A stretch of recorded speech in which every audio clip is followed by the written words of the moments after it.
Bihar UP हो रख दी फार के, हाँ नच तू ढोलिया उघार के, नोट बरसी हो झार के, हाँ आइल बनी दुपै के मार के, नोट बरसी हो झार के, हाँ नच तू ढोलिया उघार के, नोट बरसी हो झार के।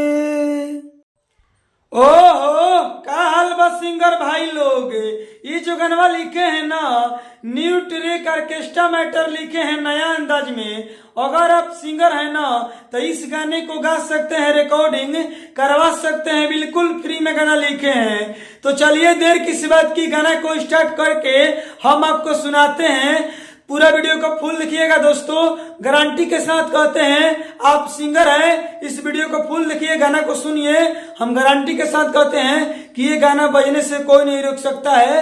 अगर आप सिंगर हैं तो इस गाने को गाइए, रिकॉर्डिंग करवाइए, बिल्कुल फ्री में गाना लिखे हैं। तो चलिए गाना को स्टार्ट करके सुनाते हैं। लेकिन गाना को स्टार्ट करने से पहले चैनल पर नए हैं ना तो सब्सक्राइब कर दीजिए, लाइक कर दीजिए। हम गाना को स्टार्ट करते हैं, स्क्रीन पर देखिए, लेट्स गो। चलिए दोस्तों ये मुखड़ा है, हम मुखड़ा को गा रहे हैं। आइली बाड़ी नाचे तो नाच तनी मन से, काहे डेरात नहीं की हमारा ते गन से। ए छमिया सुन रे, हाँ हाँ आइली बाड़ी नाचे तो नाच तनी मन से, काहे डेरात नहीं की हमारा ते गन से। बिहार यूपी हो रख दी फार के, हाँ नच तू ढोलिया उघार के, नोट बरसी हो झार के, हाँ आइल बनी दुपै के मार के, नोट बरसी हो झार के, हाँ नच तू ढोलिया उघार के, नोट बरसी हो झार के।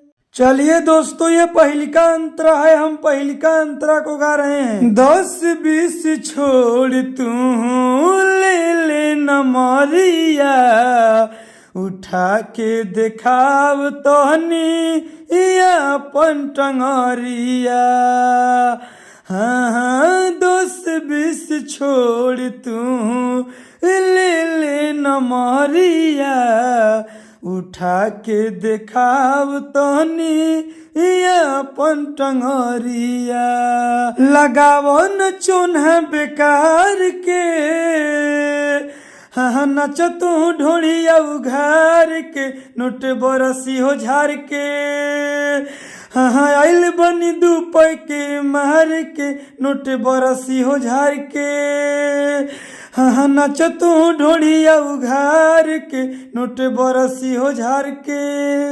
चलिए दोस्तों ये दूसरा का अंतरा है, हम दूसरा का अंतरा को गा रहे हैं। सटा से ढेर पैसा सटला से मिली, राजा सिंहानियाली या के जय दिली, हाँ हाँ सटा से ढेर पैसा सटला से मिली, राजा सिंहानियाली या के जय दिली, नीतीश रतनेश जय मजा मार के।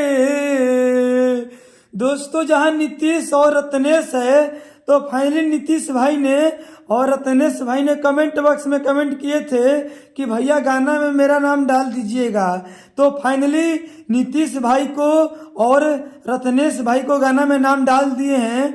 दोस्तों अगर आप सिंगर हैं, आप भी चाहते हैं कि हम अपना गाना में नाम डलवाएं, तो फाइनली आपको करना क्या पड़ेगा, चैनल पर नए हैं तो सब्सक्राइब कर दीजिए, लाइक कर दीजिए, और कमेंट बॉक्स में जो आपका नाम है कमेंट कर दीजिए। अगली वीडियो बनाएंगे तो उस गाने में हम आपका भी नाम डाल देंगे। जैसे रत्नेश भाई को, नीतीश भाई को गाना में नाम डाले हैं, इसी तरह गाना में हम आपका भी नाम डाल देंगे। कमेंट बॉक्स में आप अपना नाम जरूर लिखिए। आगे का लाइन ऐसा है, हाँ नचत हूँ ढोलिया उघार के, नोट बरसी हो झार के, हाँ आइल बनी दुपै के मार के, नोट बरसी हो झार के। बुझलू दोस्तों गाना समाप्त तो हो गया है। अगर आपको पर्सनल गाना लिखवाना है तो देखिए स्क्रीन पर मोबाइल नंबर दिए हैं, कॉल करके आप हमसे बात करके पर्सनल गाना लिखवा सकते हैं, इनसे बढ़िया इनसे बेस्ट है। तो देखिए स्क्रीन पर मोबाइल नंबर है, कॉल करिए, हमसे बात करिए, ठीक है।